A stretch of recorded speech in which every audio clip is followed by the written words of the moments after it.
For the teachers, anybody that may be involved with any of the teachers, the $250 above the line deduction has gone away. That was something, educator expense deduction, you've heard several different ways that's called. Lastly, in 12, the ability to distribute, if you're over the age of 70 and a half, there was some code out there that said you could take up to $100,000 out of your traditional IRA and move it to a qualified nonprofit. And basically that had no effect on your tax return. Now, what's got to happen now is you can still take that up to $100,000 out and donate it to that charity. But the downside of having to do that is you've got to show that as income on your tax return. Of course, you get that deduction over on your Schedule A as a charitable contribution, but your income is higher, so you risk the loss of some phase-out deductions.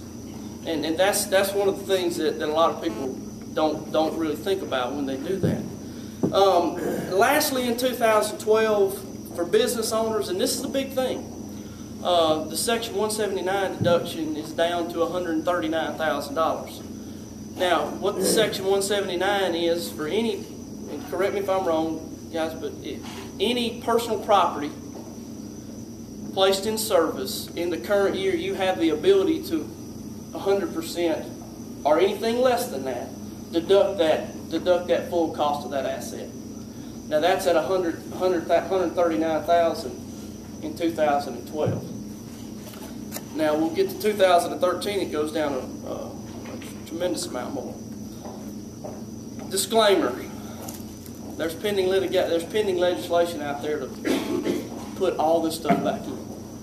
So that's why these things are a little bit difficult sometimes, is because there's still the ability when Congress comes back after Christmas to put all this stuff back in there. Now, if this stuff gets put back in for 12, it's not a deal breaker, if that makes sense. It's going to save you some money, but it's not going to be a tremendous amount of money, one way or the other. Now 13 gets to be a little different. In 13, some of the things that are expiring, the American Opportunity Tax Credit, which is the up to the first $2,500 of refundable college tuition. The first $2,500 is refundable to you. That was the old Hope Credit. You guys may have heard it called the Hope Credit. That's going away. The Child Tax Credit, and this is a big one. This affects everybody. The Child Tax Credit right now, if you have a child that's under the age of 17, then automatically you get a $1,000 credit on your tax return. With the 2013 legislation, that goes to $500. So if you've got 3 kids, your taxes automatically went up $1,500. Automatically. And that's something that we think is a pretty big thing out there. That's kind of gotten thrown under the table, if that makes sense. Business owners, last thing on 13 before we get into some of the actual tax rates changes. Business owners, Section 179 went down to $25,000. So, correct me if I'm wrong, in 2010, I think we were up to $500,000.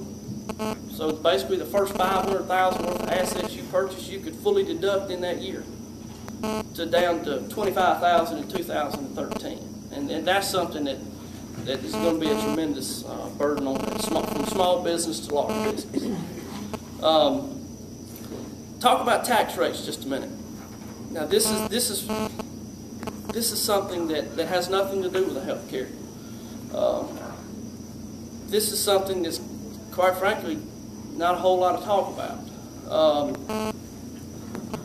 I'm going to kind of go over these schedules, and then we'll talk about it a little more in depth. Basically, the 10% bracket is done away with.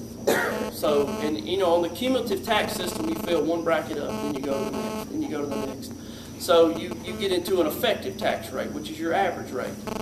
So basically, your first $17,000 in 2012 is taxed at 10%. Not anymore, it's taxed at 15% now in 2013. Now, So that is a slight increase. The middle tier from 17 to 69 staying the same. Everything's staying the same there. Once you get over 69, your rate goes from 25 to 28.